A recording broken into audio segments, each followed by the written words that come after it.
How we doing, everybody, and welcome into Wisconsin Sports on the Go with Trage. I'm your host, Trage. We're coming back. It is Sunday night. It was a quick weekend. Holy crap, lots of things happened over the weekend there. We're going to get into it all tonight here. Also, we got copyright notice by the NBA, too, so Adam Silver's trying to take us to court. So no intro video anymore. No intro video. Just the NBA, apparently, doesn't like us too much there. So we got lots to get into tonight. Bucks, Badgers, college football playoff, Packers, everything in between. So I have a full cast of characters with me tonight here. I got Aaron over here on my right, left, wherever you can see it on your screen. I don't know. Aaron's with me tonight here. It's somewhere over there. And I got Kyle with me too here. First, Aaron, how we doing on this Sunday night? Doing good. Yeah, doing good. All things considered, could be a lot worse, but not happy with a big result this weekend, but it's all good. Life goes on no matter what. And yeah, it was like 50 degrees here today, so kind of crazy. I mean, break out the shorts, boys. Break out the swimming trunks. Why not? But it's short weather over here right now. It's craziness right now this time of year. But we're up in the 40s today too. At one point, we're gonna be in the 40s tomorrow, so we're getting warm, and then it's gonna be like -5 again. So we're gonna top back off right away. So we'll see how that goes. But Kyle, how we doing? How we doing on this Sunday night here? I mean, I'm good. As somebody who had to watch all this college football stuff and know that my team is nowhere near the landscape. I mean, it's all good. I get to sit back and watch as a fan, and maybe I don't know, cause some anger amongst some fans as well. I feel you. This was the first time I've been able to sit there, not watch Braden Locke throw an interception, but also I got to sit there and just not care. Like I have an early start on the off season, I guess. So yeah. I mean, you take it, I guess. So it was a good weekend though of sports all the way around there. So we're gonna dive into it all. Wisconsin volleyball did get that win the other night. We were watching a little bit on the show here. They were playing Georgia Tech. Got that win there 3-1. They move on now. They'll take on Texas A&M. That'll be on the 13th. When the heck is the 13th? This next week? When is that? Next week? Friday. Okay. So they'll take them on next week, Friday there, and then they'll have the winner of Dayton and Nebraska. So they'll get another date with Nebraska if they end up winning that one there. So, I mean, we lost the first two to them. It's hard to beat a team 3 times in a row there. So Badgers are going to win by 30. That's all I know, right? It's volleyball. It doesn't count. They're going to win 3 out of the 5 matches. There you go. So should be good stuff there. Great to see. I did have some notes on that matchup there. Wisconsin went 4 sets, pulling it off against Georgia Tech. They reached the Sweet 16 for the 12th straight year. During the match, Devin Robinson hit 500 career blocks, which is impressive there. Devin Robinson getting 500 career blocks there. Wisconsin will be going into the 3rd round against Texas A&M in Lincoln, Nebraska on Friday, December 13th, 6 p.m. So it'll be a 6 p.m. start there for that one. So all the way around, Wisconsin volleyball gets the job done. They're going to another Sweet 16, 12 straight time. They're going to the Sweet 16 there, and they'll be taking on most likely Nebraska on the backside of that, but we'll wait and see what that matchup's going to look like there. So good stuff there from Wisconsin volleyball. Wisconsin football just wanted to tap into it. They did make, Aaron, we were talking about it the other day, Jeff Grimes. We were talking about it, and we were discussing what we thought. Would he be a good fit for the Badgers?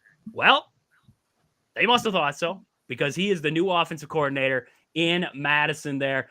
He's bringing over a scheme, a lot of running, right? A lot of hard-nosed football. This seems like the guy that maybe would have been the best bet the first time around. A guy who isn't, we're almost going backwards now. We went from a run scheme, a run heavy, run package to now going to an air raid. Now we're going back to it. We're going back to hard-nosed football. So it's like we're going back and forth at this point. But Luke Fickell playing back to what built Wisconsin to what it was at one point. Offensive linemen, running backs. It's still going to involve the passing game a little bit there, but you're trying to establish the run once again. So Jeff Grimes is going to find his way into Madison here. I'm excited. I'm excited to see what he brings along with him. I'm really hoping that he brings Jalen Daniels with him, brother of Jaden Daniels. I'm hoping he brings him from Kansas with him there because I think he'd be a great quarterback to start out with there, Madison. So would be good there. And also kicker Gavin Lamb announced he's going into the transfer portal. So the Badgers lose a kicker there.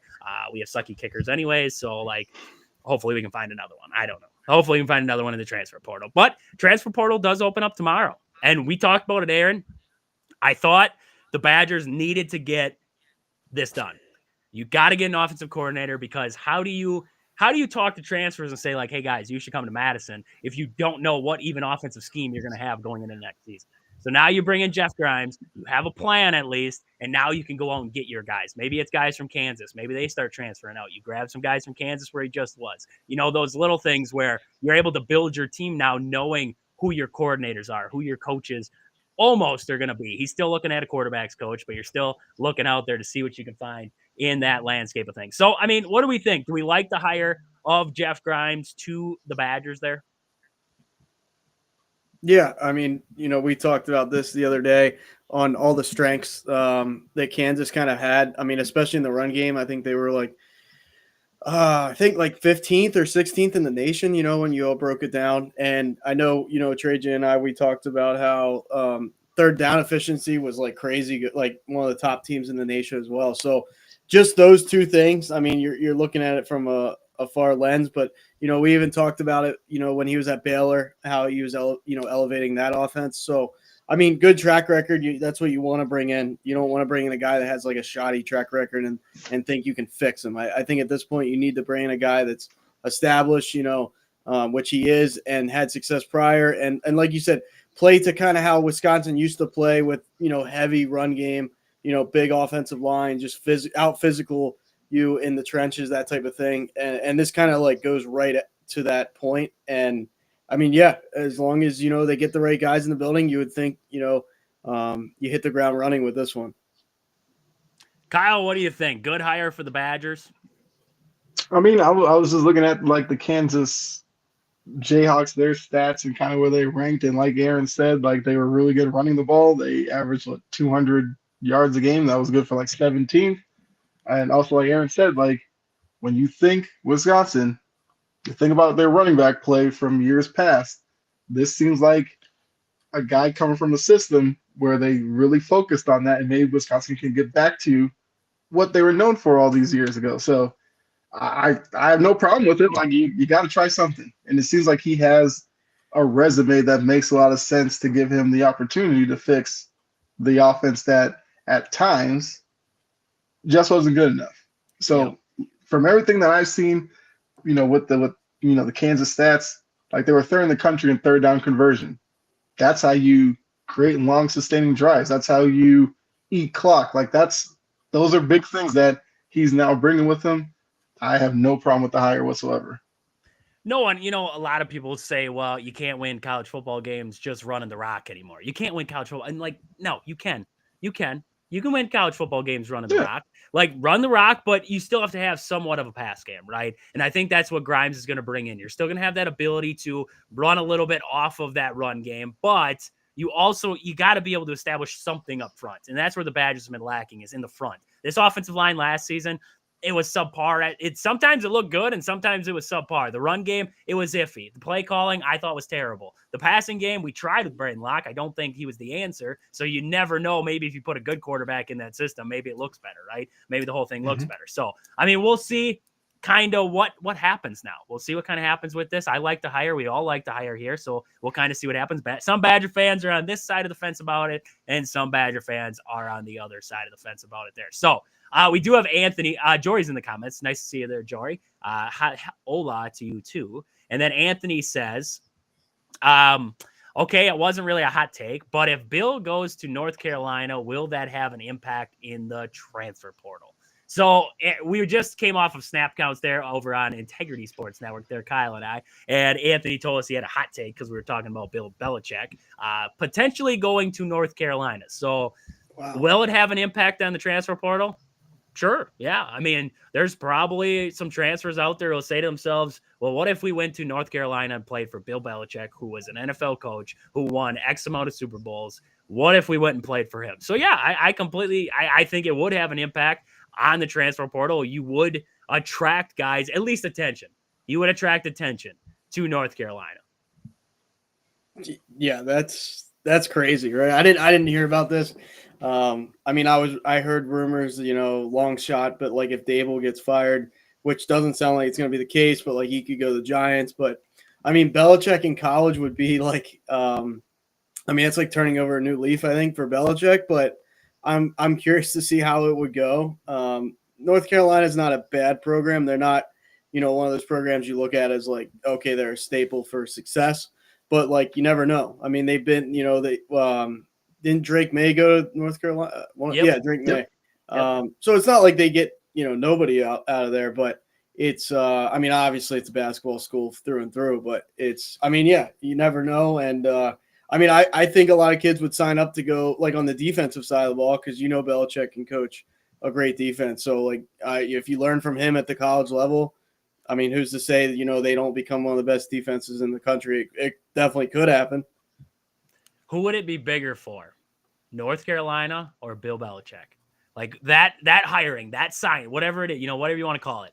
Who would it be bigger for? The University of North Carolina, or would it be bigger for Bill Belichick to get a coaching job, not in the NFL, but in college now, but still end up back in a coaching rank? I think it's North Carolina. You go from Mac Brown to Bill Belichick, like that's a pretty big deal. And obviously, you'll have to see what his connections lend to defensive coordinators, offensive coordinators, like on this staff. Like, do we see a staff of maybe some guys who are trying to find their way into the NFL coaching ranks, and he gives them a shot there? Is it going to be like some who's who of coaches down there, or will it be like, Steve Belichick and some other kind of up and coming guys that he's trying to give them a shot with? Obviously, it has to be announced that he's going to be in North Carolina. It seems like it's trending that way, but I think it'd definitely be more for North Carolina than Bill. Like Bill's Bill. Like Bill could go, I don't know, he can go wherever he wants. And if he wants to coach in North Carolina, he'll be dedicated to that job. Like there won't be any questions about his motive. Aaron, what do you think? Bigger for Bill or bigger for North Carolina to get him in there? Well, yeah, I think it's. I mean, I'll poke fun at Kyle on this one. I mean, poke fun at the whole situation, but his girlfriend's young enough to be in college, but almost right. So there's that. But I mean, no, I think it's bigger for North Carolina because it's like, I mean, you're bringing in a Hall of Fame NFL coach. For Belichick, it's no risk. I don't like if North Carolina doesn't do anything under him. It's like, well, they didn't do much before him anyway. It's like, It's not like he's going to Alabama. That would be like, wow. But it's a program that they're looking to kind of go to that next level. They flirt with it every once in a while, but it's got to be the program getting a guy like that. It's got to be like the bigger deal there. I mean, I just think. Him to go to college in general is wild. Like that's a wild thing. Yeah, no, I would completely agree there. And yeah, I would say it's bigger for North Carolina because the transfer portal thing is interesting. Bringing in, like you guys were talking, him being a defensive head coach, that would bring in more guys on that side there. So it would be a splash hire. Will it happen? I think it's less chance than possibly like John's saying there, Tulane or Iowa State's head coach. It's less chance that they bring in Bill Belichick than one of those guys, but it's still in the talk. It's still a conversation. So we'll kind of wait and see there. Will he get himself out of the booth with the Manning cast and will he end up in there? I don't know. We'll wait and see. It's going to be interesting. It'll definitely be interesting there though. But we're already in college football. We're already there. We might as well just talk about it, right? I don't want to flip script and get back to it. So we're already in college football. Let's talk about this college football playoff.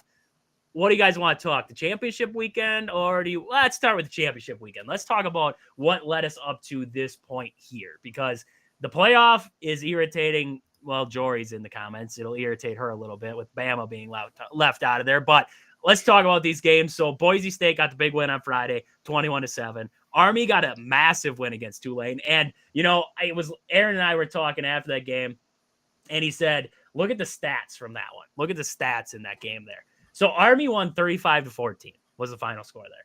Bryson Daly, the quarterback, was 2 for 2 for 17 yards passing. 2 for 2, 17 yards passing.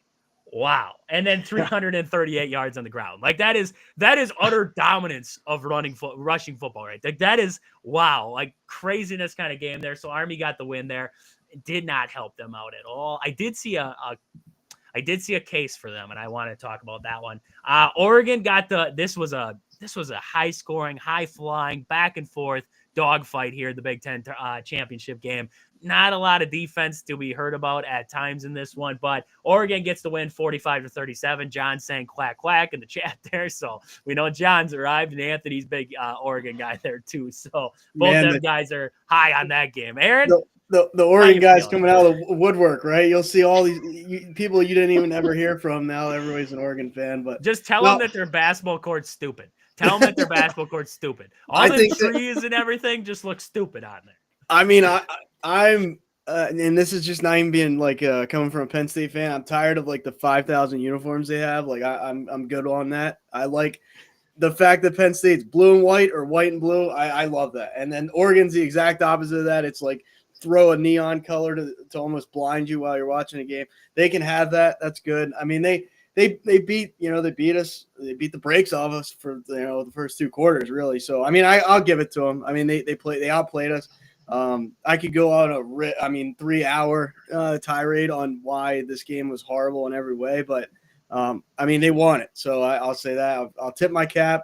I hope they lose in the playoff, but I'll tip my cap that they won this one. So they do have a tough path, and we're going to get into that because there's some favorable paths through, and then there's Oregon's path. And yes, you want to if you're going to be the best, you got to beat the best. You're going to have to beat them anyways to get there, but they definitely do not have a favorable path to get to the college football championship there. So we'll talk about that one.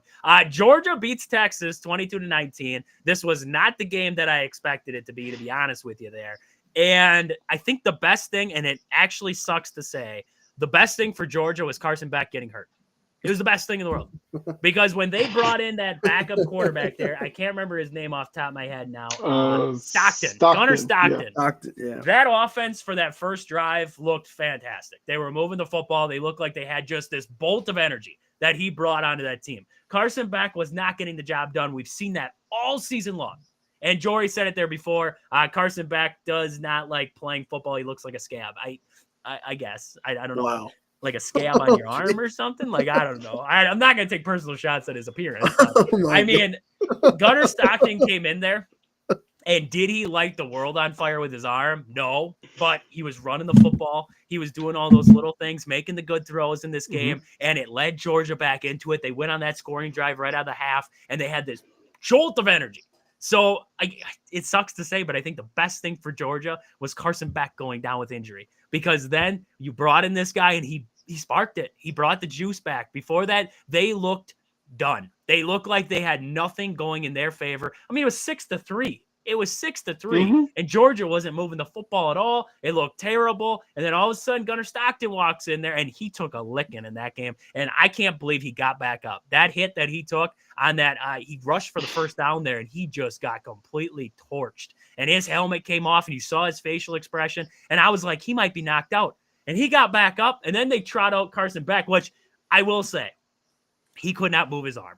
And just to see him walk back out on the football field, not being able to move his right arm, like that was quite impressive. Like, to have some guys wouldn't have went back out. He went back out. He was still going to go out there and try to do something, not throw the ball, but try to do something to help his team there. So, I mean, that was good on his part there, but I think Gunnar Stockton, he was the difference in this game, the backup quarterback for Georgia. So, a couple of weeks now, you have a decision to make. Do you start Beck if Beck is? I felt the same way. I thought Stockton brought a different energy, and I don't care if Beck is healthy enough to play in a couple of weeks. Like, I'm telling him that we're going with Stockton because he's just playing better right now. I feel like if Beck plays that whole game, Georgia's not winning that game. See, what I think is if Georgia's good enough outside of the quarterback position that Carson Beck going down did not alter anything. Him playing bad actually hurts them. Him playing the way that he's been hurts them more than him getting hurt and bringing in the backup quarterback, which I think that is the decision that you're making now is, do you trust him to have a good game? Finally a good game, because he's went through a stretch of bad games. Do you finally trust him to have a good game in a big moment? Because so far we haven't seen it this year. It's been terrible. So now you're at the point of this guy, you don't have to have him be good. ETN is fantastic in your backfield. He's played fantastic. You have playmakers out on the edge. You just got to get him the football. Does Stockton do that more efficiently than what Carson Beck does? And watching that second half, I don't know how you would argue against it at this point. Yes, the sample size is small. Like, it's small. Maybe he goes out and he goes in that first playoff game and he gets like lit up and then it all changes, right? Maybe I would say you go with Carson Beck. I'm not going to say you start Stockton. You go with Carson Beck. He's your guy. But if you start to see trouble, and you have to foresee the trouble, if you start to see the trouble, you just done. Get him ready to go. You move on. You move on with them. Exactly like Nick's. I mean, you just saw, Jalen Hurts get pulled for Tua back in the day. Nick Saban pulling that move at Bama. Like, same thing here. Like, if you're not feeling Carson Beck, like, don't be. I don't think Kirby Smart cares what people's opinion. Like, he's one of those coaches where he does not care. Like, he's going to win a football game no matter what. He's not afraid to step on toes. Like, I think he'll pull. If Carson Beck's playing bad for a quarter, half a quarter, pull him. Like, you know what I mean? It's not Stenson Benton back there. Like, not to say Stenson Benton's amount in anything in the NFL, but in college that guy could sling it. You know what I mean? Carson Beck is not even half of what Stenson Bennett was. And I'm not saying Stenson Bennett's like amazing, but like, you wouldn't even think about pulling that guy. Carson Beck's like, doesn't move the needle. Like, he just doesn't. Yeah, no, completely agree. So Georgia wins the SEC. They defend the SEC because if Texas would have won that one, I mean, and SMU would have won, we would have seen new conference teams come in and they just mop the floor with the old conference foes. So, I mean, Georgia defends the SEC for that one. The next one, Clemson pulls off the win against SMU. They got themselves into the playoff with 3 losses, 34-31 on a walk-off field goal there. SMU played well. I mean, they played well in that game. I actually honestly went into that game and the start of that one when it was 24-7, I was like, this is what I expected. This is what I expected. I expected Clemson under Dabo Swinney. He's a been there, done that guy. He knows how to get there. He knows how to win big games. I expected Clemson to go and just knock him out. I did. And then SMU proved me wrong in the second half. They came back. They put on this amazing comeback late, and Clemson had to use a late field goal to try to win it. SMU stepped up in the second half. It was a tale of two halves in this one. SMU was definitely the better team in the second half. Clemson built themselves a big enough lead in that first half to get themselves out of it. But, I mean, thoughts on that ACC championship game? Yeah, I mean, going into it, I was excited to see what SMU would look like because they, being the new team into the ACC, a lot of people didn't know, how they would, do and all that. And to find themselves in that situation, it looked like early on, obviously Clemson, like you said, knowing that territory, played like a team that kind of understood the gravity of the matchup while SMU was trying to find their way. But then once they got it going, I thought, because we know what their offense, they love playing up tempo, they love big plays. And usually once it starts rolling, like SMU can be a juggernaut offensively. So I kind of thought they were going to pull it off and get the comeback win, but I guess you got to give Clemson credit because this was going to be their only way to extend their season was to win the ACC, and they went ahead and did it. So you have to give them credit for that, but I was a little surprised that SMU struggled that much early on in this game. I don't know what John's talking about, expecting that, and then he said you expect Wisconsin to win 7 every year. Next season, yeah, if they win 7, I'll be happy. I will. If you look at next year's schedule for Wisconsin there, John, I'll be happy if they win 7 games. Like, I don't expect 7. So let's leave Wisconsin out of this. Come on. There's Oregon fans, man. They'll try and. We're touching feelings we don't have to touch. Like, there's no reason we're touching these feelings right now. All right, we're in the off season, man. I don't care. This season's up. I forgot about it. All right, you can't forget. Like, it hurts. It hurts yet. So done with it. Aaron, Arizona State got the big win against Iowa State, 45-19. Wowza. I mean, they just walked in there and walked out, and it was just about that. Like, there wasn't even the ball game. What are your thoughts coming off of that one there? Arizona State, they proved something to us in that game. Yeah, absolutely. I mean, their offense is just humming right now. Arizona State is. I mean, Iowa State's quarterback didn't really impress me at all. Rocco, I'll butcher that.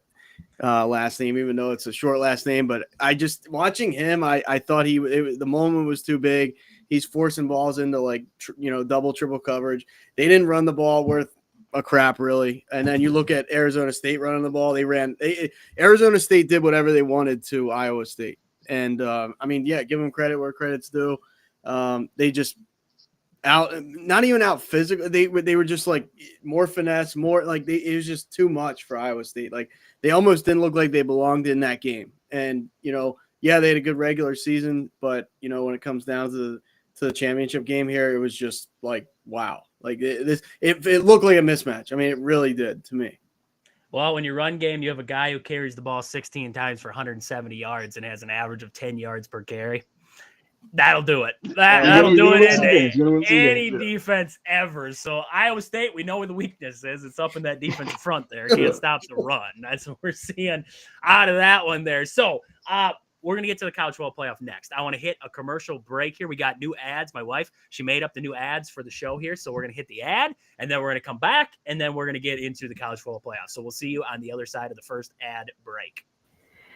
This show is brought to you by these fantastic sponsors. Pittsville Farm and Home Center. At the store, they serve you anything from hydraulic hoses to red roses. Stop in to see the awesome crew at Pittsville Farm and Home Center in Pittsville. Next, we have Sport and Spine Clinic of Greenwood. Have you been injured recently, whether it was at work, shoveling snow, or mowing the lawn? Stop in and see Chad at Sport and Spine Clinic in Greenwood. He will get you right, get you back to work, back to shoveling snow, back to mowing the lawn, doing whatever you were doing, feeling better than ever. And then we have Game Day Supply in Onalaska. Do you have a sports club or team? Are you looking for some sweet custom uniforms or apparel? Check out the awesome crew at Game Day Supply in Onalaska to help your team get the sweetest gear. Fantastic stuff. She did a good job.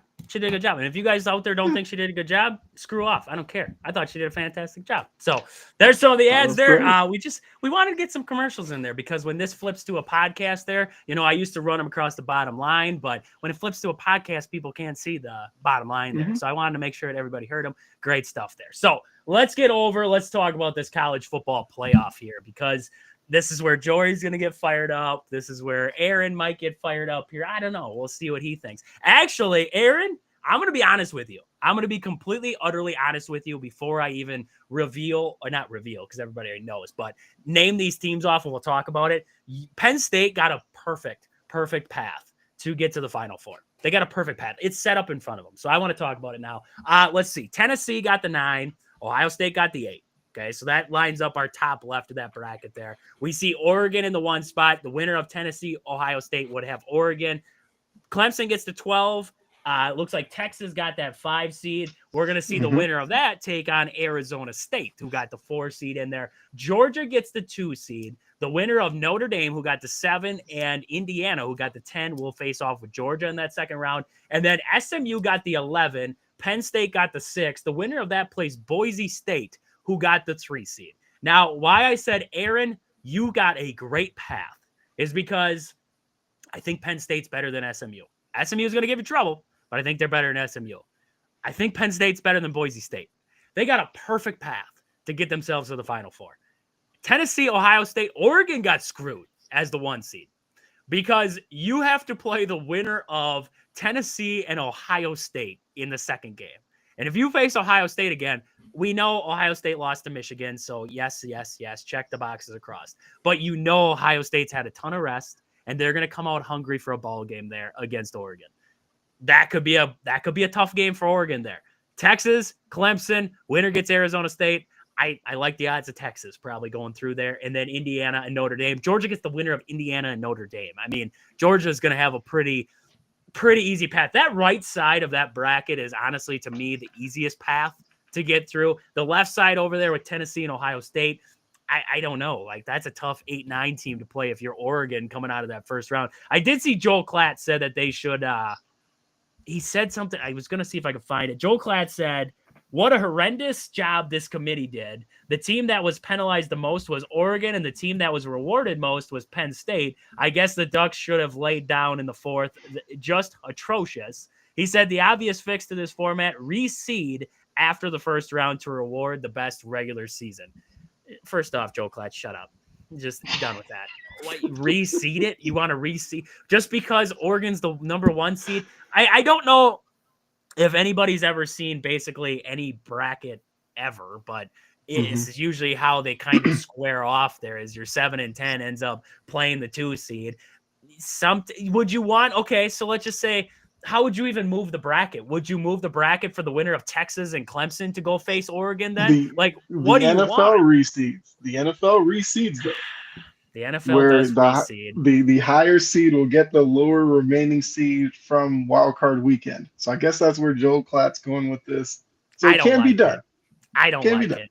Yeah, but everybody's already talking about expanding the playoffs already too. I mean, Alabama fans are already fired up about it. They're like, let's just add more teams into this. Let's get it up to 64, and then we'll just run it like March Madness. We'll start this baby in September. You go to 16. You go to 16, and that's the perfect spot. I said it for years. You go to 16. That's all you got to do. All right, I don't need 32 to know 16. That's where you stop. Here's our conversation starter. So I was waiting for Jory to tell me the reason why Alabama should be in. My point. SMU should not have gotten in. I don't care that they made the playoffs. Their strength of schedule to get there was 75th. I get the Vandy and OU was ugly. I understand, but have 3 top 25 victories and 1 top 10 victory doesn't matter. Okay, so here's my pushback. There.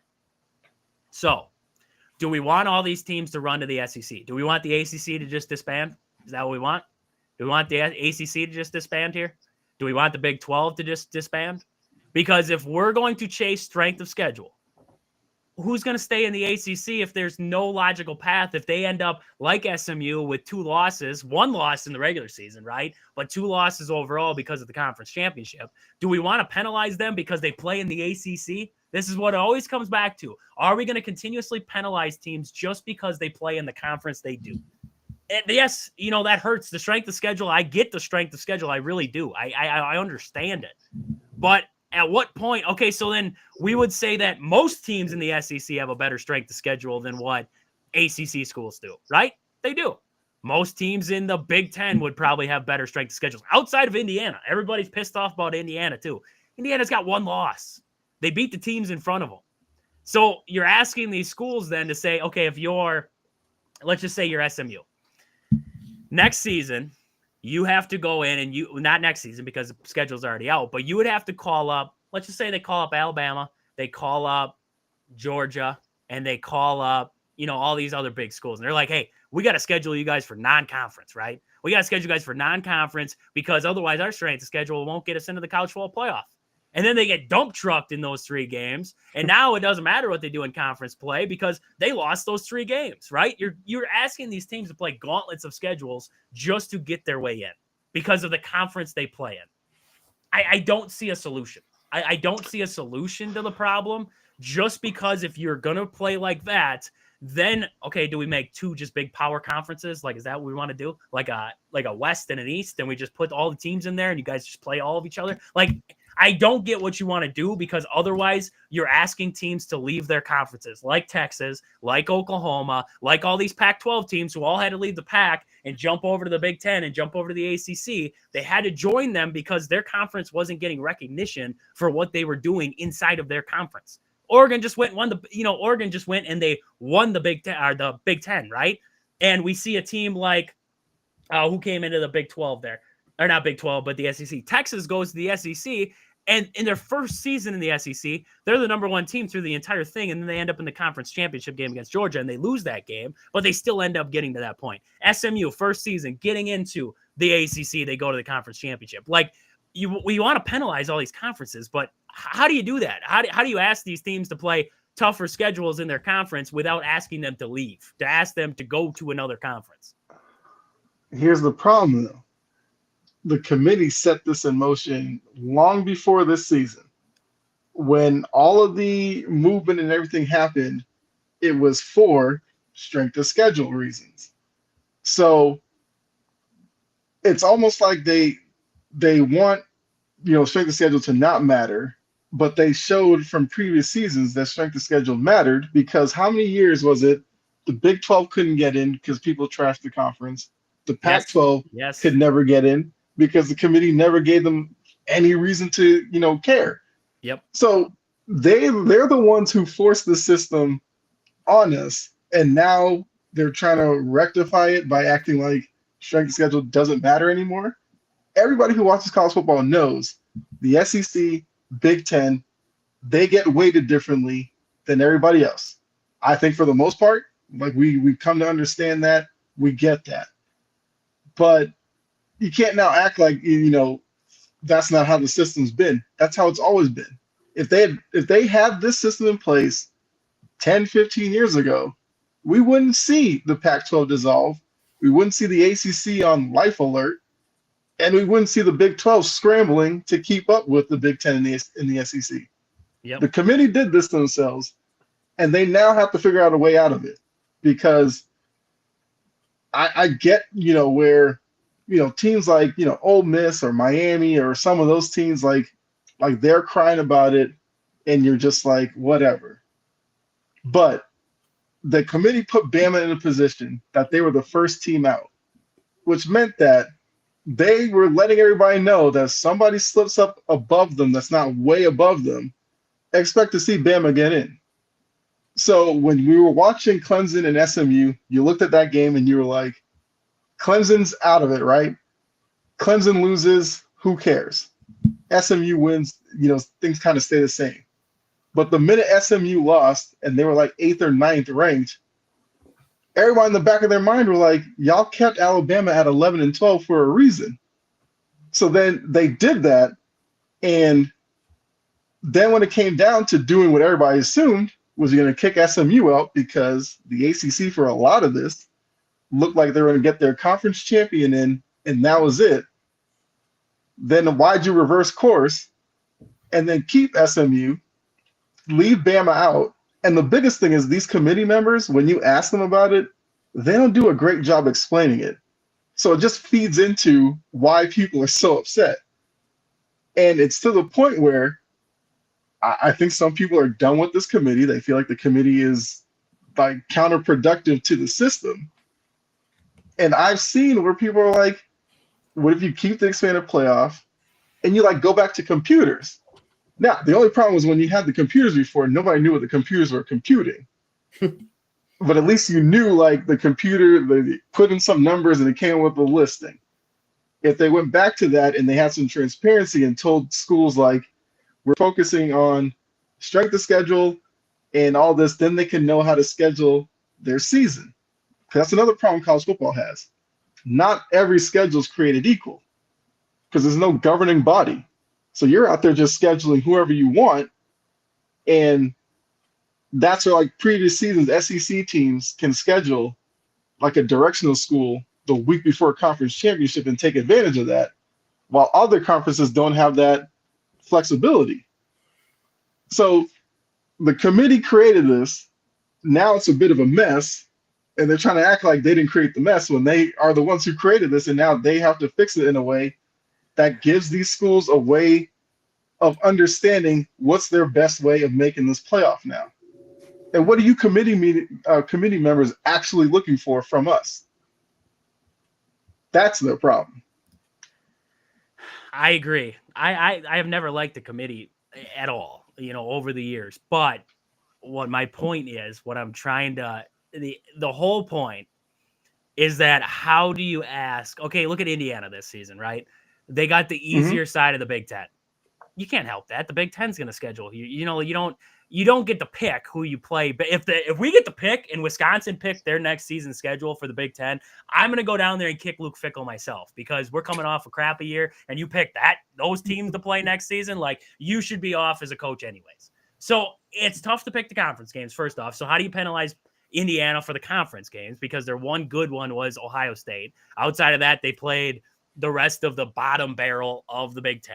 And then you look outside of conference, you look at Alabama's outside of conference. I mean, you played Western Kentucky, you played South Florida, and you played Wisconsin. And we know what Wisconsin ended up as being. So the strength of schedule was not helped out there. And then midseason, you played Mercer. So in that portion of it, we're going to penalize Indiana for being in the Big Ten and playing the bottom of the barrel of the Big Ten, but we're not going to penalize Alabama for losing to Vanderbilt, for losing to a Oklahoma team who is terrible, and losing to a Tennessee team who is good. Tennessee got in the college football playoff, so they're in there. Mhm. But that loss looks good. It's just that Vanderbilt loss, and it's that loss to Oklahoma that knocked the resume for what Alabama was as a team this season. My thing is that I'm looking at this and saying, if we're going to penalize teams for strength of schedule, then we're going to open up the can of worms again. And if the committee sticks with this, if they stick with it, it's fine. You stick with the strength of schedule. I don't narrow it down to as much strength of schedule as I narrow it down to this is your record and this is what you did this season. You beat the teams that you're supposed to beat and you play good games against good teams, right? That's plain and simple what you're supposed to do. If you're going to penalize Indiana for that, then you're going to open up that can of worms where Indiana's looking at it like, okay, I can't help what we had in the Big Ten, and now I got to go out of conference, and I got to find all these opponents to play, right? It's always the same in basketball, too. Gonzaga, right? Gonzaga plays in what the heck conference do they play in out west there? They're going to join a new conference here, but they play in that crap conference with Long Beach State and all them crap. The WAC, the WAC. They played in the WAC, and the best team in there was St. Mary's, right? So every single season, we came down to the point with Gonzaga on the strength of schedule, and we said, how are they on a one line right now? Because look at their conference. They played crap teams. So what did Gonzaga have to do? They have to go out every single season now. And you look at Gonzaga's start of their season for college basketball, it's a freaking gauntlet that they have to go through. It's like ranked matchup after ranked matchup after ranked matchup. You can't do that in football. Like, you're asking Indiana to go out and play the Alabamas and the Georgias and the Texas and everybody else in a 3-week stretch just to make their record look good enough that when it comes down to this, at the end of the season, an 11-1 record looks good. Like, yes, it would look great if they beat all those teams, but they didn't. But how am I going to penalize them? They have one loss in an entire season in the Big Ten, which is a good conference. Alabama's got 3 losses overall. They lost 3 games in the SEC, which, yes, strength of schedule, I understand that. Those teams but I don't think Indiana's the target. I don't think Bama fans are going at Indiana. Their issue but you're going at SMU. Yes. And like I said, SMU with 2 losses versus Bama with 3 losses, that creates a conversation that I think the committee was hoping they weren't going to have. If SMU beats Clemson, we're not having this conversation. Because Clemson wasn't going to get in anyway. Clemson was ranked like 17th. So a loss just pushes them further out. Miami was already on the outside looking in, and Miami was behind Bama. So that wasn't going to be a factor. It was the perfect scenario that I felt like if you were a Bama fan and you wanted to get in, there's probably 2 ways that you might have gotten in. You probably needed either Texas to like blow out Georgia to the point that the committee's like, yeah, that school's not it, and they just kick Georgia out, which, Georgia fans will probably have an issue with that. But it was either that or SMU destroys Clemson, whatever, and then, Bama gets in. I guess Bama would have been like 11 or 12th seed, and then we're not having this. But once SMU lost as the 8 or 9 seed with Bama sitting there at 11, that made the conversation. That's what made today so intriguing. Was the committee going to penalize SMU enough for losing that game to allow Bama back in, or were they going to just keep Bama out and just lower SMU's ranking? I mean, I'm looking at it. I thought once SMU lost, I thought Bama was in, only because SMU, looking at their schedule, because this is the way I've kind of programmed myself to look at it. If you're not in the Big Ten, you're not in the SEC, your schedule matters. And looking at SMU's schedule, unfortunately, the quality wins weren't there. But it's also, like you said, that's the schedule that they had, so you have to kind of give them that. But that's where the NCAA could really use a governing body to help regulate some of the schedule making. Because there's so many years where I watched the SEC and I always wondered how come Bama never played Georgia until the SEC title game. But you have other schools in the SEC who get away and all this kind of stuff. So it's not going to be perfect in any way, of course, because with the size of some of these conferences, they can't play everybody. That's just not going to work. So they got to figure out a way to make it a little bit more uniform, I would say. Because it does stink if you're SMU that now that you're in, everybody like hates you. And it's like, oh, you're like, we went out there, we joined a conference that was new to us. We played really well, made the conference title game, lost by a field goal, and now we're like public enemy number one. Once again, the committee's created this that now people just look at SMU and are picking through them with like a fine-tooth comb. Here's your reason why. If you penalize SMU, because going into this game, they were in the college football playoff. They were in going into this, but you lost. Now you're out. Now what a lot of people said was because you lost, you're out. I wouldn't like that. I would hate that because then you're penalizing a team for making their conference championship and losing it. Now you're penalizing that team. That would suck. If Clemson lost that game, Clemson would have been out. They would have got over it because Clemson should be out. They have 4 losses. They had 3 already. They weren't even in the picture. SMU was already in the picture. Then they lost and they lost an extra game. It wasn't like it was everybody played this game. It was an extra game on the season, and it's an extra loss. Could you make the argument to that though? If SMU got like just bulldozed, like it was 60 to 17, and then you let a team like Bama in. You know what I mean? It's like they were uncompetitive. If they're uncompetitive, it's like, okay, we're gonna put them in the college football playoff, and they might find a way to squeak one win in, and then get steamrolled by the next. You know what I mean? That would be, I guess, the only because of Florida State last season. If Florida State would have went into that. If Florida State would have went into that, it's a matchup by matchup thing. Like this team might just exploit you. Like I get that. It's just my thing with Florida State last year was they compared it back to when Ohio State lost they lost their starter, they lost their backup quarterback. They were down to Cardell Jones, right? Going into the Big Ten championship. And they mopped the floor with Wisconsin, 59-0. Mopped the floor with them. And okay, we're not going to have any of that talk there, but mopped the floor with them there. And when I saw Florida State without Jordan Travis in that ACC championship, they didn't look good. They looked like they were going to be a team that got steamrolled. Like their offense just didn't look the same. That was my difference. That was my kicker between those two teams. Yes, I did not want to penalize the team because they were missing one guy, because there were still lots of good components on that team. I will say that. But it was the difference of what did that team look like, eye test, in that conference championship game. Ohio State looked like they didn't skip a beat. They actually looked like they got better. And when I looked at the flip side of it, I looked at Florida State, I was like, they got tremendously worse without Jordan Travis. So, yes, I would say that looking at the conference championship game, and that's why I think, Clemson won on a walk-off field goal. Like, you still looked at SMU saying this is a good football team. This is a good football team who can still compete. So now we'll see it, right? SMU's got to prove it to us. They're going to play Penn State. They got to prove it to us. And if they prove it to us in this game, now everybody's looking at it like, maybe it wasn't a bad decision to put SMU. Maybe, and I know for Aaron this wouldn't be a good thing, but maybe SMU pulls off the win against Penn State. Then everybody's looking at it like, wow, we were wrong. We were really wrong about this SMU team because they can ball out. And they just balled out with Penn State, who balled out with Oregon, right? So, I mean, you look at it a whole new lens there if they prove it to us, right? So that was the same with TCU. That was the same with, when they didn't put Florida State in, and then Florida State got steamrolled didn't they get steamrolled by like Georgia or something like that in the Orange Bowl there? Like it was one of the, or Georgia had to prove it when they didn't get put in. They steamrolled somebody. I mean, that's what they do. So, I mean, it's definitely interesting there. But Aaron, I mean, looking at Penn State, what do you think? Do you think it was a fair spot for Penn State? For the most part, I mean, I think, and I'm non-biased. Like, maybe there's, I'm not going to point out anybody in the comment section specifically, but there's people out there that would tell you their team's the best no matter what. Like I think I'll admit Penn State's schedule wasn't the hardest either. It wasn't Indiana's version of a cupcake schedule, in my opinion, but it wasn't.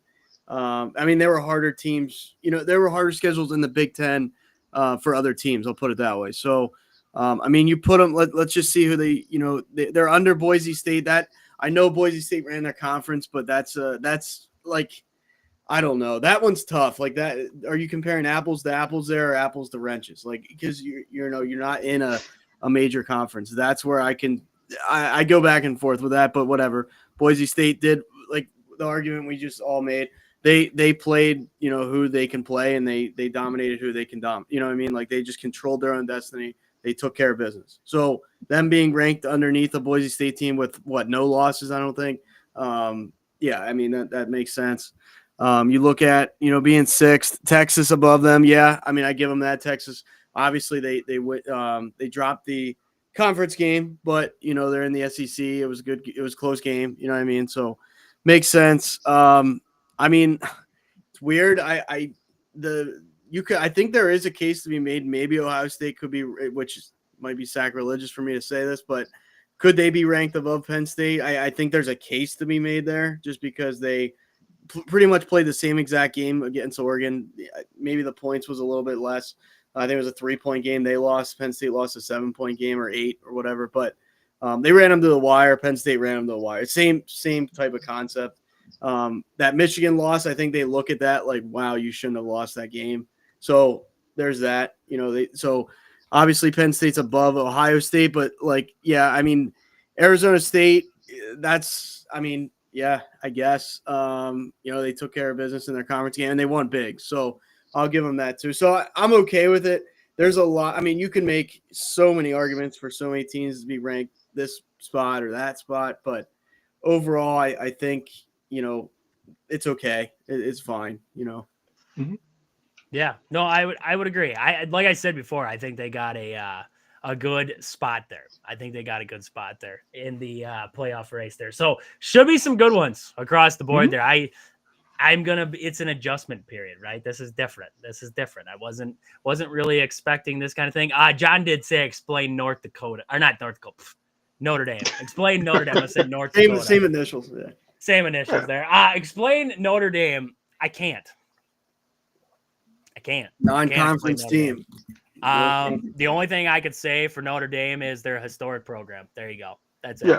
The only reason the only thing that I can say for Notre Dame that puts them in, because strength of schedule, of like you were talking before, Kyle, if we want to talk strength of schedule, I don't even where was their strength of schedule? I mean, they beat Texas A&M, which that could be the one thing that they're hanging their hat on. Outside of that, the Louisville win it didn't turn out to be crazy much there. Navy didn't. I mean, the Army win 49-14, but you make the case for Army. If you're Notre Dame, Army's not a quality win for you. Army had one loss on the season, and it came to Notre Dame, and Notre Dame's one loss came to Northern Illinois. So, I mean, you could make a case for Army to be in there ahead of Notre Dame just simply off of the one loss came to Notre Dame and their one loss came to Northern Illinois, who had the better loss. I mean, so yeah, strength of schedule got tossed. We know that. Strength of schedule got tossed out. That is just how it happened. Yeah. It sucks. I know for, you got Alabama fans like Jory. I understand where you got upset with this. I think it's to me, it's the right thing.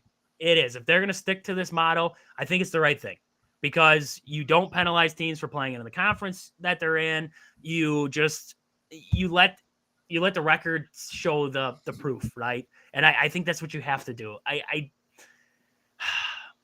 It's like the NFL with NFC South teams and that kind of thing. They all suck. So you play them twice a year. So you're going to have 6 games come off of just your division and you get 6 free wins right there.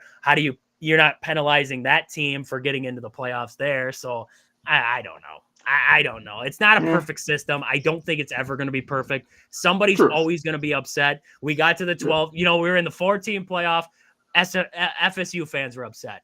Now we get to the 12-team playoff. Alabama fans are upset. Miami fans are upset. So let's just make it 64, run it from September on, and then nobody will be upset. Nobody. They need to listen to me. Go to 16. I'm telling you. 16. Here's my last idea. I do think there's 2 things that have come from this, though. One, clearly Notre Dame doesn't care about the automatic qualifier for winning a conference title. No. That didn't push them to a conference. Nothing will ever do that. So they're fine being fifth seeded as their best bet. They're okay with that.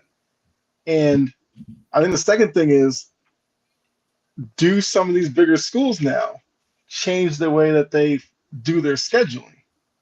Because of now the committee showing stacking your schedule with big name out of conference schools doesn't necessarily work for you in the end. Do we see that kind of go away? Which I think would be kind of bad, but I think this first year of this is going to change the way some of these schools approach next season. Yeah, no, I would agree. I agree 100%. It's going to be interesting to see what the landscape looks like. And I know the talks are already there about expanding the playoff already. So we'll see what they do. We'll see what they do on the backside of there. But college football playoff has been revealed. When do the games actually start? Is it the 20th or the 21st? Yeah, it's some right 21st. around Indiana plays on the 20th. there. Yep, Friday the Outside of 20th. that, everybody else plays on the 21st. Mm-hmm. Okay. So Penn State got the 11 o'clock start, and Texas and Clemson play at 3, and then Tennessee and Ohio State will play a 7 o'clock game. So that's kind of where we're at. So we'll see. I mean, can't wait for some good college football there. That's going to start up, 2 weeks from now? So they get a little 2-week bye there, and we'll see what happens there. Georgia gets 3 weeks to figure out what's going to happen with Carson Beck. So we'll kind of see what they decide coming out of that. So better than that freaking month, like till bowl games. Like that drives me. I'm just like, I forget about college football existing, when they go a month, and I'm like, okay, what team's going to be less rusty? Like I don't like I'm not saying that's an excuse because both teams are on that, but like when your team's in the Rose Bowl or something and you're like, all right, it's 34 days till we play. It's just like, why? Like I don't like that. It could almost benefit teams to play in the first round versus playing in the second round. Because now you have 2 weeks off versus 3 weeks off. Yeah. I don't know. 3 weeks is substantial. Like that's all right. All right, so we'll see what happens with the college football playoff. Should be some good stuff there. But let's jump over. We're going to look at some college basketball now because the Badgers were in action against Marquette over the weekend there. And, well, the Badgers lost. And it sucked. And I had to go on Twitter to see what the reactions were. And I you know what? I went into this game and I was like, okay, it's a rivalry. Like Wisconsin, Marquette, it's definitely a rivalry. It's in-state. I was like, it's a rivalry game. But I never saw it as like this was life or death rivalry game. But I tell you, when I was looking across the Marquette landscape, oh my God, you would have thought they just won the national championship. Like they were going nuts. F the Badgers this, F them this, everything in between. And I'm like, wow. Like I didn't even think if Badgers would have won, I wasn't going to Twitter to say like Marquette fans are this and everything. I'm like, this is just nuts. That's just nuts. So Badgers lose by 14. Let's get into this game here because Marquette won the game, but they made Wisconsin do one thing that we talked about in the preview show that Wisconsin had to avoid to win this basketball game, and that was turn the basketball over. Wisconsin turned the ball over 16 times in this game. This is a team who normally turns it over about 9 times a game in the Badgers. They turned it over 16 times in this game. Points off turnovers, Marquette 18. So there's your difference in this game here. Wisconsin, undisciplined play at times in this one. Timely mistakes hurt them all the way across the board in this one. Fouls on 3-pointers. I mean, Cam Jones had a foul. He had an and one on a 3. There was another guy who had a foul on a 3 there. Timely mistakes in this one. Wisconsin, they hurt themselves all the way across the board in this game here. I mean, they didn't shoot the ball bad. 46% from the field, 10 for 26 from downtown. Not a bad game shooting the basketball for the Badgers all the way around. But Marquette shoots 50% from the field there. They shot 30% from downtown. It's the timely things in this one that hurt Wisconsin. 16 turnovers. That'll do it all day long. 44 points in the paint for Marquette compared to 26 for Wisconsin. And when you looked at the size, Wisconsin had the size. They had the size in this one. And it just, wow. Just wow. I mean, I was surprised. I really was. Wisconsin, they win away from the post. And I don't, you know what? Steven Crowell might not be the greatest big man in the world. And everybody's going to tell me that. He's soft. He's like Charmin Ultra soft out there. And Nolan Winter is not up to playing up to par as a Big Ten big man. I will agree.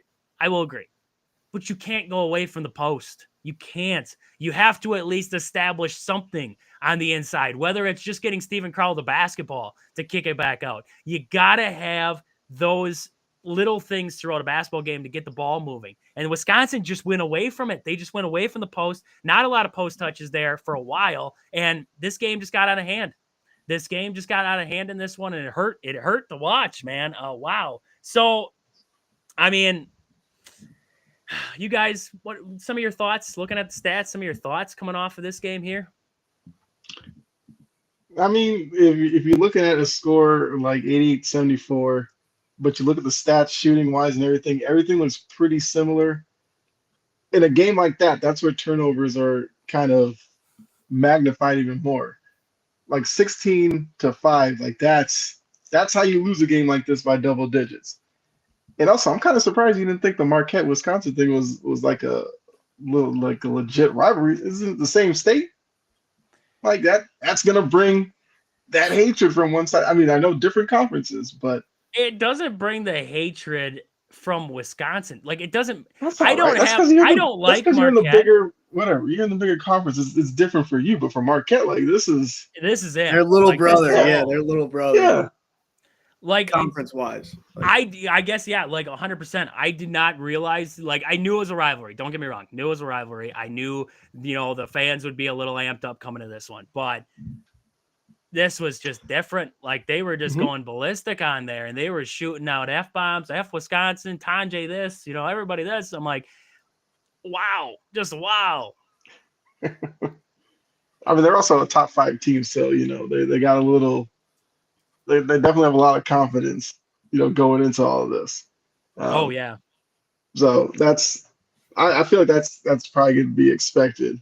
But yeah, so I guess for me, just looking at the stats, it's like the turnovers are definitely glaring when you look at everything else being so close outside of points in the paint. But a lot of that comes off of the turnovers and getting out in the transition and everything like that. So if you're Wisconsin, you look at this and you go, hey, you take care of the ball, you're right up there with the number 5 team in the country. So that's what it's got to be for you. Take care of the ball. You can play with just about anybody in the country. yeah. No, I would agree. Aaron, anything you got to add on that? yeah, kind of the same thing. I mean, I think defensively, I mean, I know, now I'm going to talk out of both sides of my mouth, but Wisconsin shooting 46%, like not bad at all, obviously from the field, but you don't want to see Marquette shoot 50%. Like that Mhm.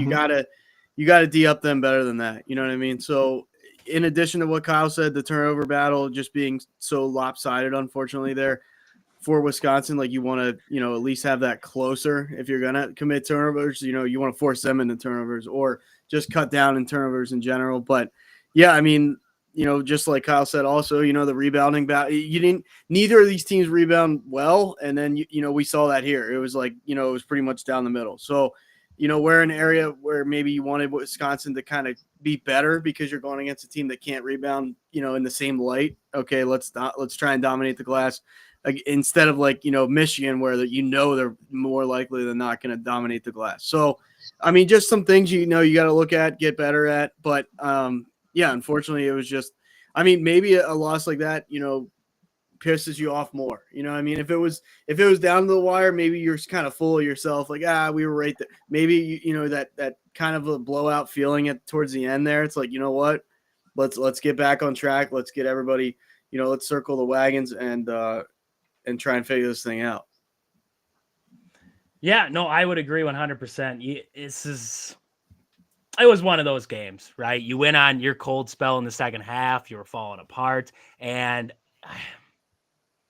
I don't know. I watching this game, you mentioned it defensively there, and it was Cam Jones, 32 points there for Marquette. He kind of just ran the show. He was able to do whatever he wanted. They had no answer for Cam Jones, which you look at the guard defensively. How do you slow down a guy like that? 32 points. That ain't slowing a guy down. That's letting him. He's shooting at will in this one here. So he had a big game. Ben Gold had a good game for him. He hit timely shots. It was, like I said, timely mistakes, timely shots, timely mistakes in this one that hurt Wisconsin all the way around.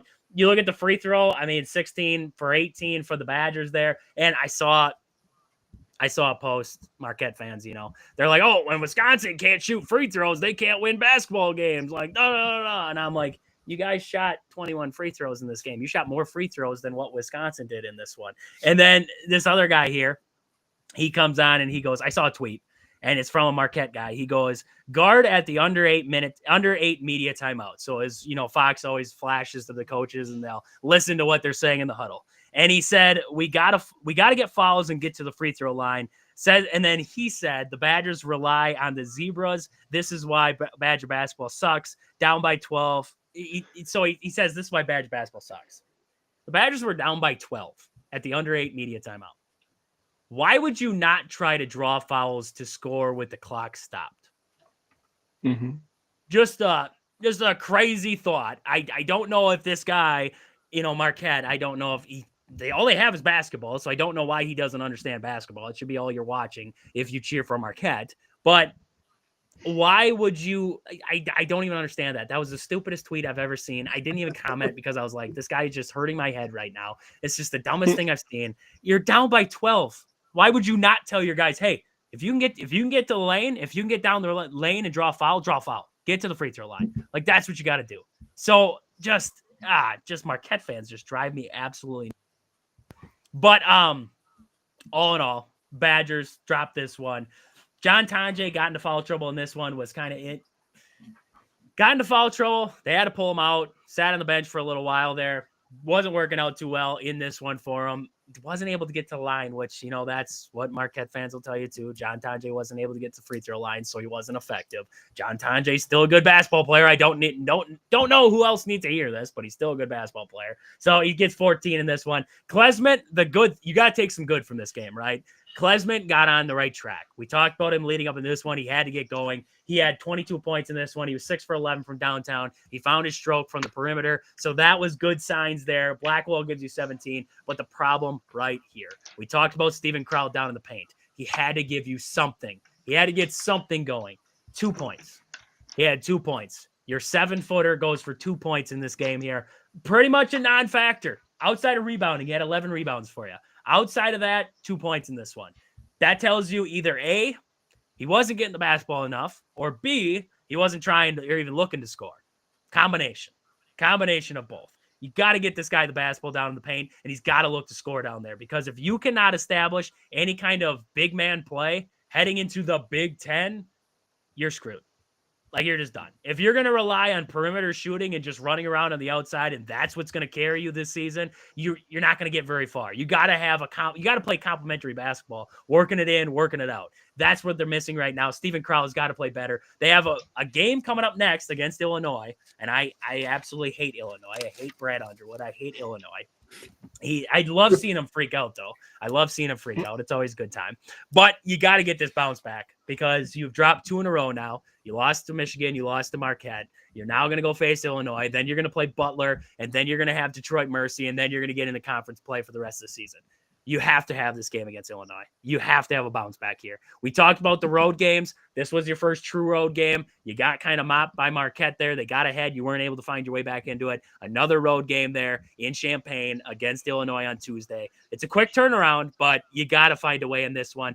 Just a little bit of a preview for that Illinois game. Some of the main guys you're watching out for there is Avizic. I mean, this guy, big man, 7-footer there, plays in the post, plays well, leads him in scoring, 16 points a game so far. He can step out and knock it down from downtown too. So he's definitely a guy to watch out there. And then also Riley. He averages 15 points a game there. And he also shoots it at about 42% from downtown. So this guy can shoot it. He can ring it up. Jack Krumis. I don't even know how to say his name there. Jack Krumis, whatever you want to say his name like. He shoots 42% from downtown. As a team, they shoot 33% from downtown. So this is an Illinois team that can ring it up from the perimeter. So perimeter defense is going to be big in this one, slowing down those guards, trying to limit what Avizic can do in the post in this game. We talked about it in the last one, right? Controlling the paint. You got to control the paint against Illinois heading into this one here. So they're averaging about 5 blocks a game, 6 steals, 11 turnovers. This is a completely different team than what you just faced in Marquette. Marquette wanted to run. They wanted you to turn the basketball over. Wisconsin played in their hands. And this one, Illinois is not really a team who's going to turn you over a lot, but they're going to turn the basketball over. This is a game where the Wisconsin has to take advantage of that. 69% from the free throw line is Illinois on the season there. So you have the free throw advantage, I guess, heading into this one. So, I mean, play that how you want to play it in this one here. But some of my keys to the game. Get out on them shooters. You got to get out on them shooters there. We're talking about 33% from downtown. Not great, but these guys, they got some guys who can ring it up. Get the bigs involved in this game. Steven Crowell, Nolan Winter, get it going on the inside there. Work it inside out. The start of a game, get it going on the inside, then get it to your shooters. I don't need to see Max Klesman come down and fire up a three with 20 seconds to go in the shot clock there on the opening possession. I want to see it get to Steven Crowell. I want to see him try to make a move in the post. If it ain't there, kick it out. Then we work from there. Own the paint in this one here. And you take care of those two things. I like the Badgers' chances there.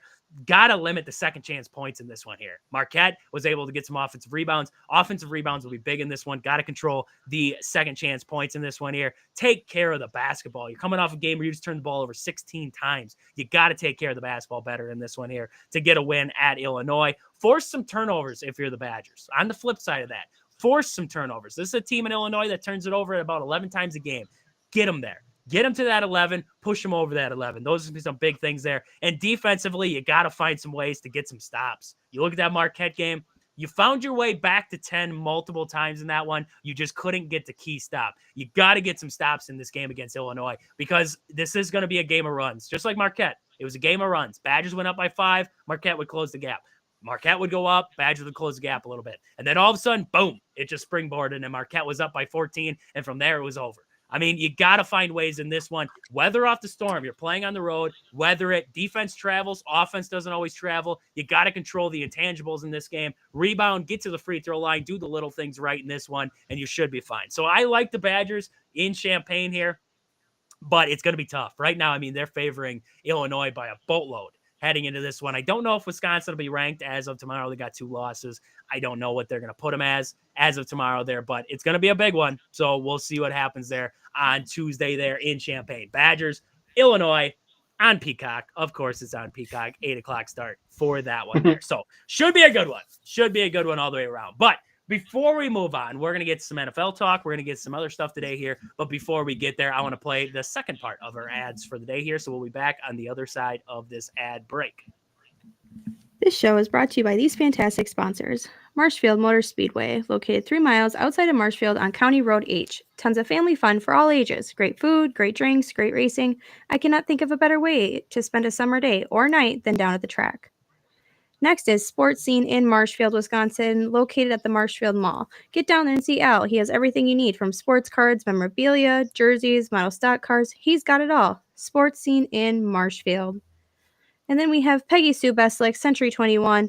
Do you want to find your dream home or maybe looking to sell your current property? Let Peggy Sue Beslick at Century 21 help you with all of your housing or property needs.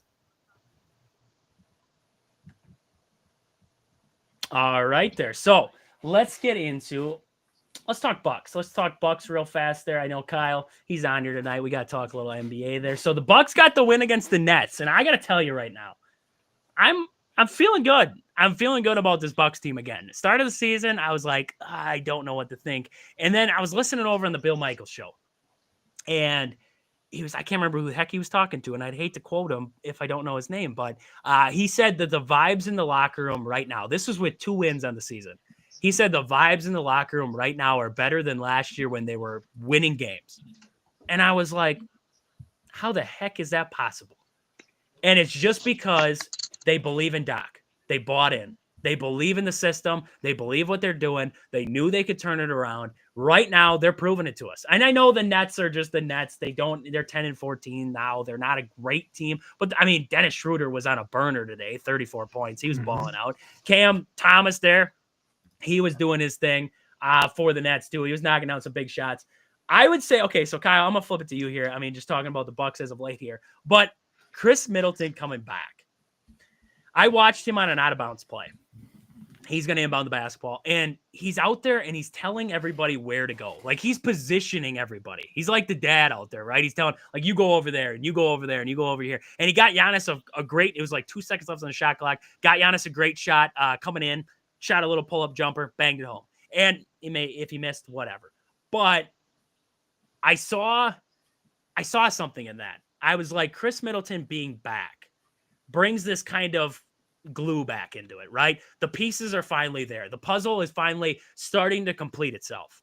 And I love that. Bobby Portis had a good game today. He had 23 points. He was banging shots home. I mean, today I saw the Bucks for what they could be scoring the basketball. Defensively, Dennis Schroeder was on a burner. When he gets you know that with Dennis Schroeder, when he starts getting on one of these little burners, like it's hard to slow that guy down. He was just throwing up shots left and right, and everything was falling at one point in this one. So Dennis Schroeder was just having himself a good game. But I look at the Bucks in this one. They started out with Taurean Prince, started out with Andre Jackson Jr. in there, and then Andre Jackson Jr., they threw him back out there for defense. When they needed stops, they put him back in. That was their big thing in this one. Taurean Prince, he got 18 minutes of play in this one. Middleton took most of those minutes. Now we expect probably once Middleton's ready to go, he's going to be inserted in that starting lineup, and then we'll probably see less of Taurean Prince. That's most likely what's going to happen there. But Kyle, I mean, I'm liking what I'm seeing out of the Bucks as of late here. Yes, they had that 2-game skid, but this was a big step in the right direction. I didn't hate what I saw against the Celtics either. They just went through a 6-minute bender there where they couldn't score. So, I mean, you take this kind of performance where they're shooting the basketball great down the stretch there to lead a great comeback against the Nets. You put that into a game against the Celtics, it changes that whole game, right? They just couldn't buy a shot in that one. So, I mean, I like where the Bucks are sitting right now. They have the pieces finally starting to form of this puzzle. Doc's letting the young guys play. AJ Green's playing big minutes. Andre Jackson Jr. is getting some minutes in there. I mean, I like the direction the Bucks are heading right now.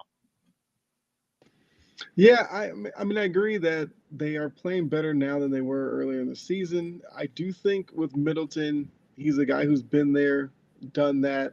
He knows who he is. He's not going to play outside of himself. I think the question will just be, how long can he stay healthy? Because when you're looking at the East, yes, the Celtics are on one level. I think Cleveland, you can start putting on that level as well. But once you get past that, like you're looking at some teams that you just don't know necessarily if they're going to be there. Like the Knicks had a lot of hype coming into this season. I think they're starting to play well also, so they're kind of moving up. But the Magic are still a young team. Franz Wagner is going to be out for a bit of time here. We'll have to see what that does to them. The Heat, I'm not buying into the Heat. I was off the Heat like 2 years ago. I'm not pleased. I think that what they're doing right now, they're hanging around 500, which I feel like where they're going to end up. So I fully expect the Bucks to move past them.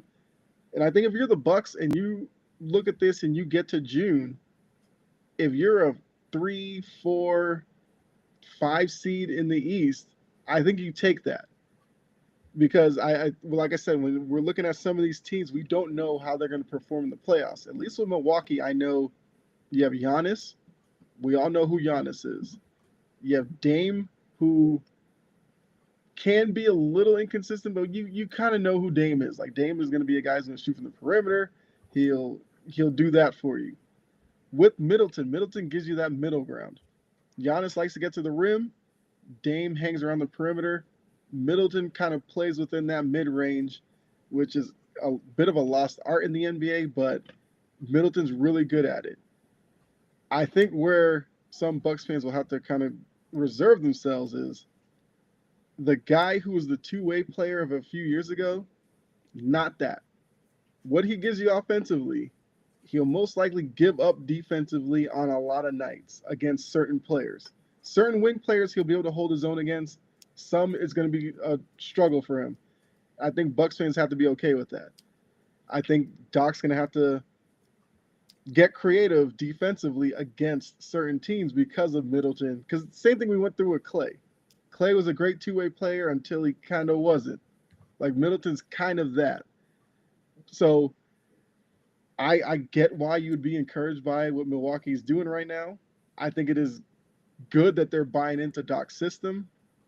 Doc's system is what it is. It usually gets you through the regular season. Doc has a lot of pressure on himself in the playoffs as well. So we'll really have to see then what the system trust level looks like. So yeah, the Bucks are playing well right now. They're kind of getting back to one of the reasons why I thought as a Celtics fan, I still look at the Bucks probably more than anybody as the biggest threat. But they do have some weaknesses.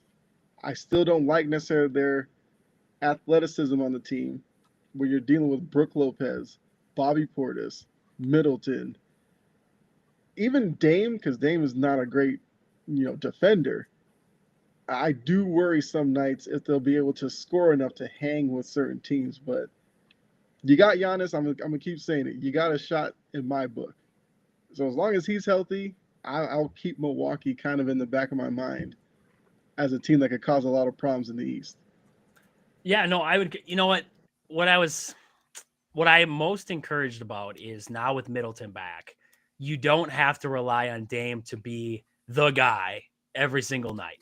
Now, when Middleton's back, you get scoring out of Middleton. You get scoring out of today. It was Portis. Today it was Gary Trent. Those two had great games. Gary Trent's finally starting to come around. And so is Portis. Portis is starting to shoot the ball a little bit better, especially in this game here. So it gives you those encouraging signs that when he's out there, it just feels like they have an extra guy. The pressure is kind of off some of these guys. So I am really encouraged by that factor, but I do agree. Defensively, they have some things they got to work out.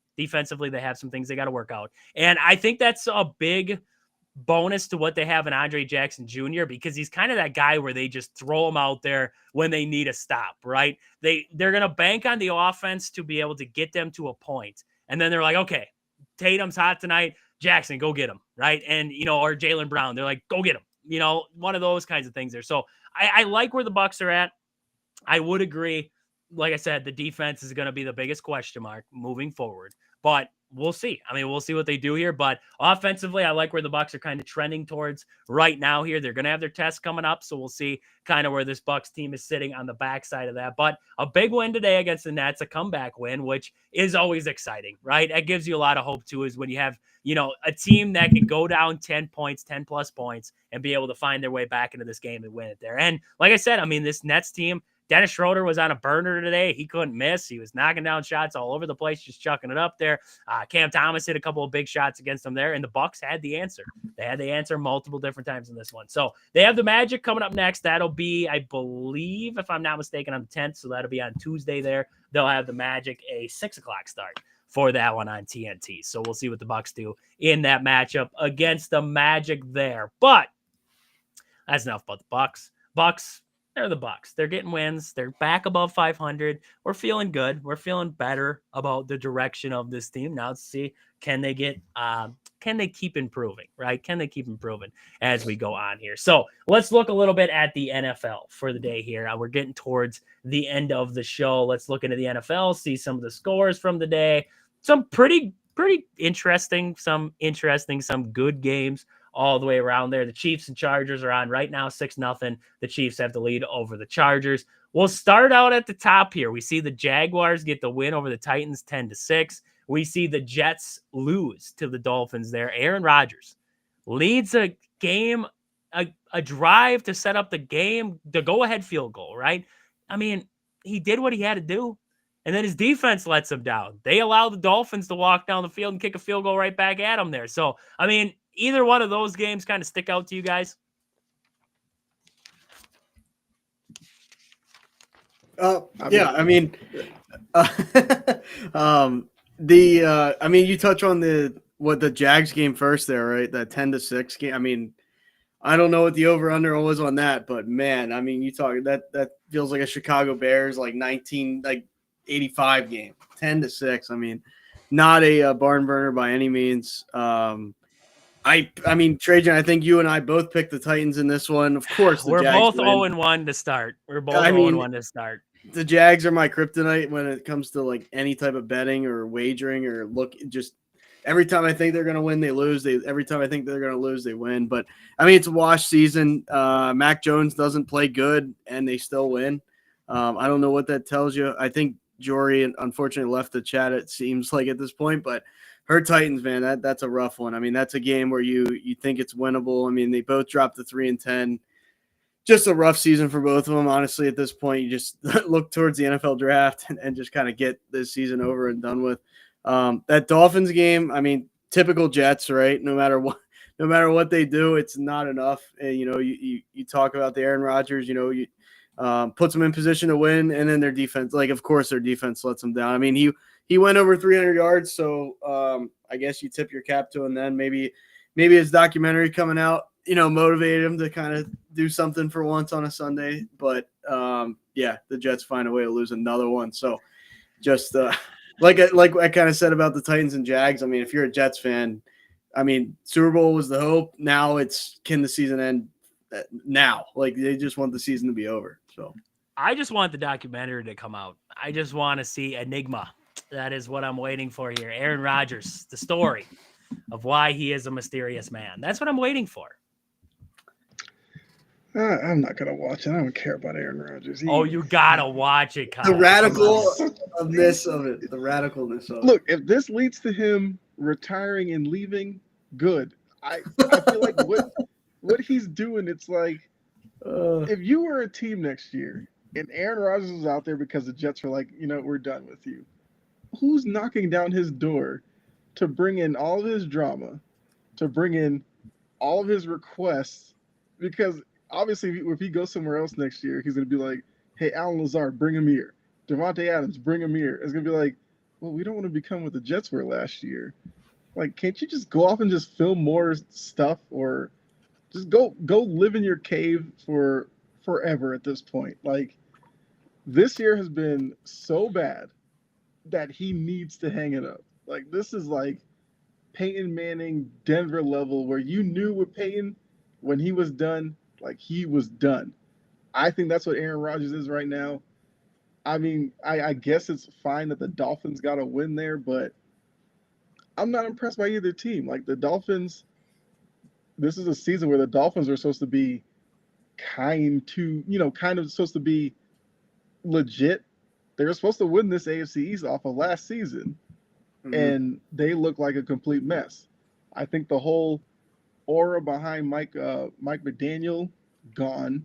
The offensive genius clearly isn't that when you're looking at their record. And if the reports from Woody Johnson and everything are correct that like he's ready to move on from Aaron Rodgers, that might be the first smart thing to come out of New York in a while. Like I don't care what the dead cap or whatever that looks like with Aaron Rodgers. You rip the Band-Aid off and you move on. And that means Lazard can go. Devontae Adams, you can go somewhere else as well. Like, New York needs to take over their franchise again. Go in the draft, get somebody, and start it over. The defense as well. Like every part of the Jets team has slipped. They're not even great defensively anymore. Not at all. No. It's a complete mess right there. So, yeah, buy Aaron Rodgers. That's my only thing. Buy Aaron Rodgers. I like that. I like that one there. So, imagine. Oh, sorry, Trajan. You're good. I want to get your perspective on this. Let's just say they like Aaron Rodgers. I don't want to wish injury, but like let's say he went down in like week 6 or something, and then Robert Saleh keeps his job because they're not going to put that on Saleh. Then they somehow get a quarterback for the future in like this year's draft or whatever. Like imagine like this Jets defense, that and the Jets team was not that far off, and now because they've let Aaron Rodgers hold them hostage, they've now put themselves back. I mean, this could be like a Giant situation. This could be like they're that bad next year. Because, I mean, they're 3-10 this year or whatever. It's like they allowed a 40-year-old guy who didn't have it, who hasn't won a Super Bowl since 2012, hasn't been in a Super Bowl since 2012. Like, it's just so – I mean, I would be losing my mind. I'd probably be like, you know what, I'm going to the Bills. Until this team figures something out, I just – that's all-time awful, like what they did. And like, not saying Saleh was like Belichick, but like that defense was balling out when under Saleh, and now they're not good. They're just not.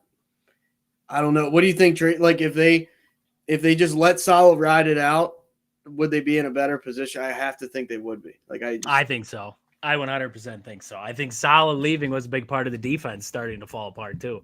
So it's hand in hand. It wasn't this bad underneath of him last season. And he had Zach Wilson leading the charge. So more wins. Yeah, where do you draw the line there? So Anthony did say you think that they should tag Sam Darnold as insurance. You think the Vikings should tag him there? And we were going to talk about the Vikings here coming up against the Falcons, but should they tag him? See, this is a spot that I could have seen Aaron Rodgers going.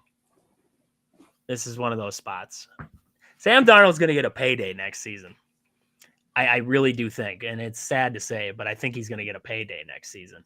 I don't think it's going to work out somewhere else. I think that O'Connell has done magic with him, and he's done magic with quarterbacks in the past. And when they leave him, it's not always brighter on the other side. Yeah, I could see it. I could see him trying to bring him back because they don't think J.J. McCarthy's going to be ready to go year one, and he's still going to be working himself back. I could definitely see him tagging Sam Darnold. I agree. I think they would. But look, if you're Sam Darnold, you're not in a terrible position because there's going to be teams who need quarterbacks, obviously. But the crop of quarterbacks come out of college, I feel like it's very kind of hit or miss on whether or not you like them or not. So some team's going to miss out on one of those quarterbacks. A team's going to get a quarterback that they feel like isn't ready to go right away. And a guy like Sam Darnold, who's clearly going to be a bridge type of quarterback at this point in his career, he's going to clean up for, all the seeing ghosts with the Jets and everything. Like, it took him getting to a coach, offensive inclined, getting, weapons like Justin Jefferson, Jordan Addison, TJ Hawkinson, Aaron Jones to show the potential that Sam Darnold never got to show in New York because, the New York's just a mess. Somebody's going to fall for it. Maybe he's a good quarterback now and he can get past New York, but you're telling me like the Raiders, if they don't get a guy in the draft, they don't want another year of Gardner Minshew and Aiden O'Connell. Maybe they bring Darnold in.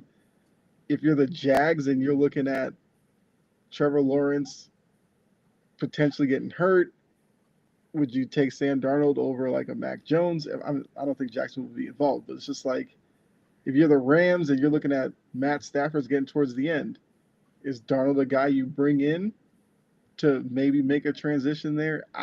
He's going to have suitors for sure. Aaron, what do you think?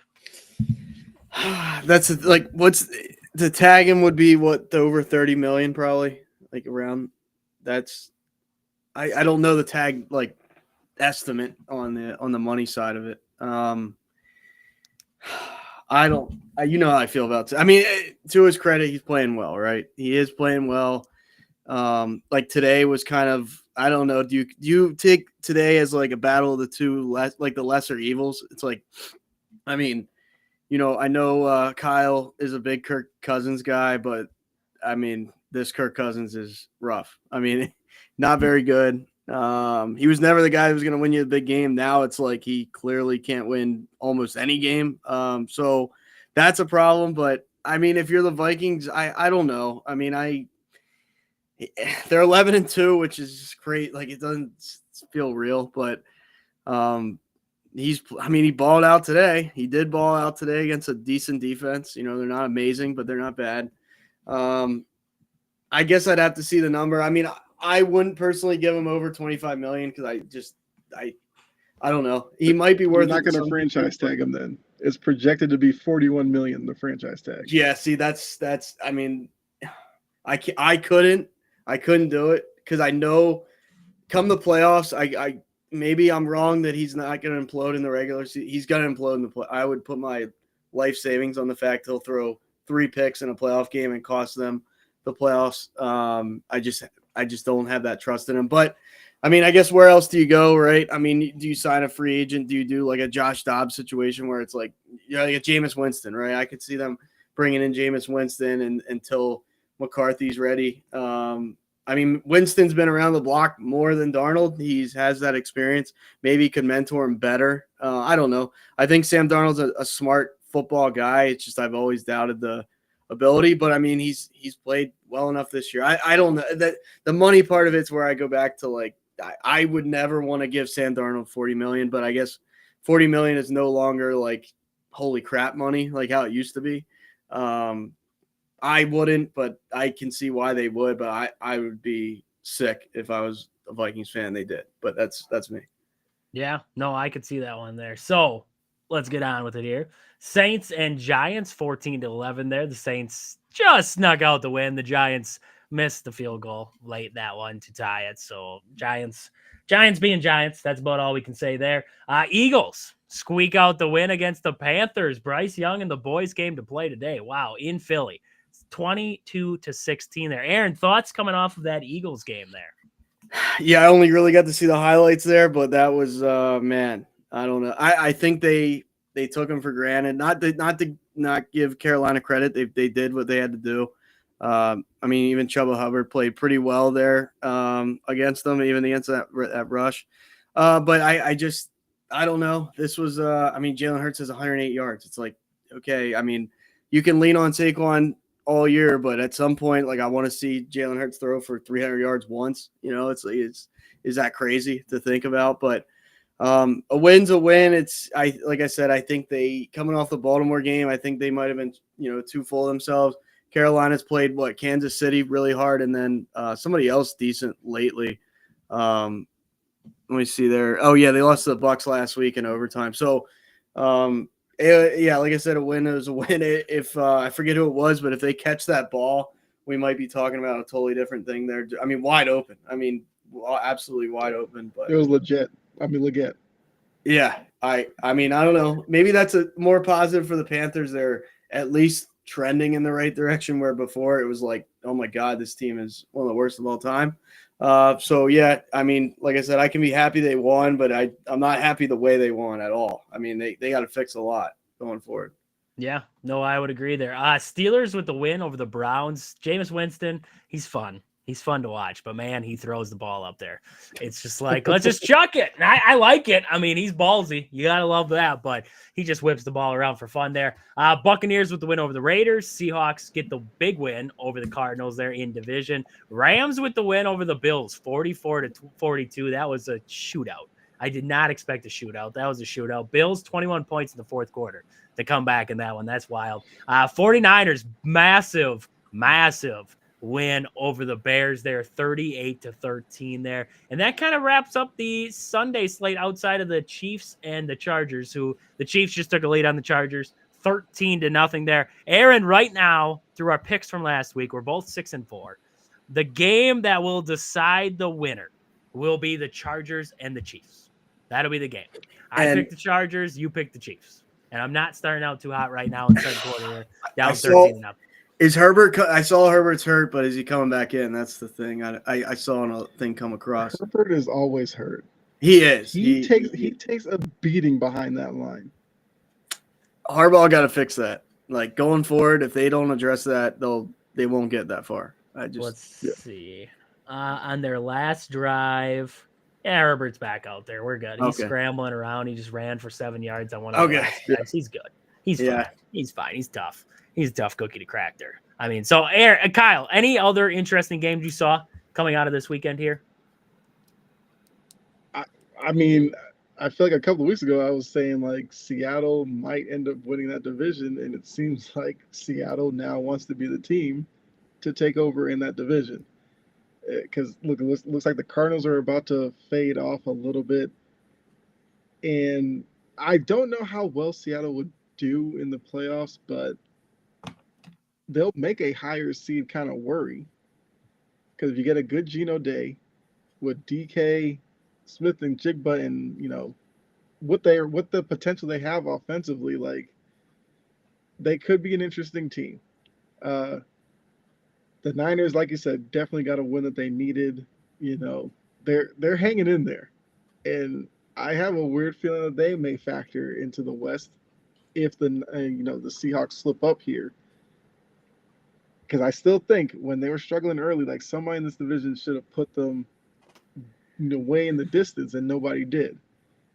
So now they're feeling like if we get a couple more guys back, like, we might be able to turn this around. But yeah, in the grand scheme of things, like, it was kind of a predictable Sunday. A lot of the favorites, I feel like, won.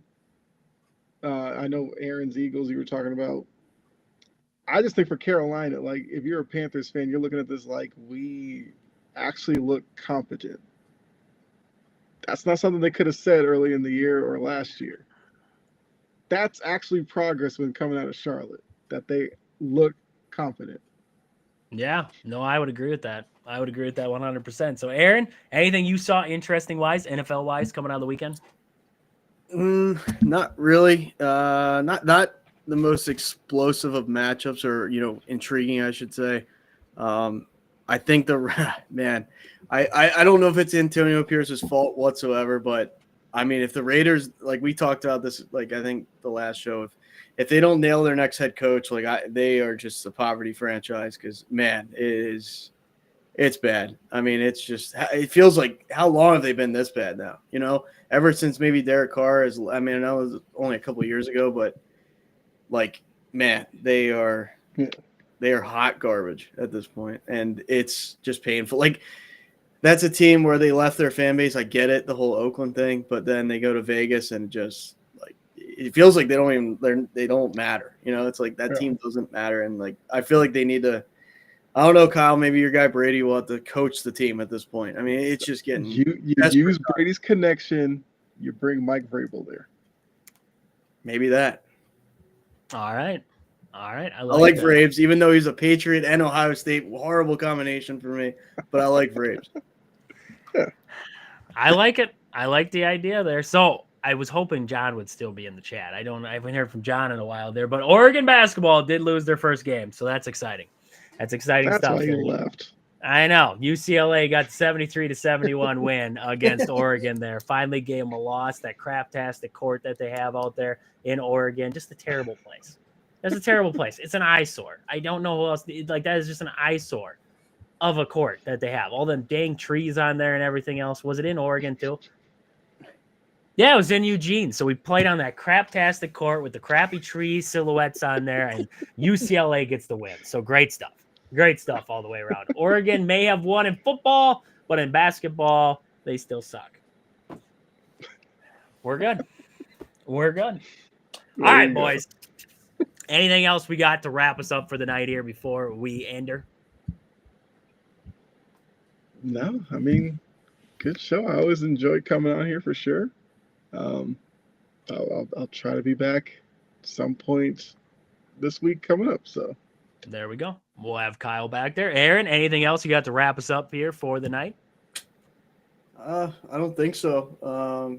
Hopefully we hear about Juan Soto where he signs this week, so other pieces can fall. I'm tired.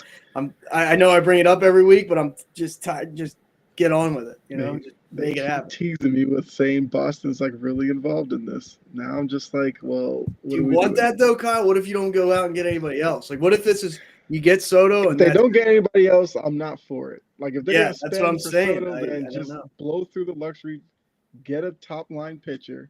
That's what the team needs. You needed a bat, yes. I actually need a right-handed bat, so I kind of want them to get a right-handed bat as well. And frontline pitcher.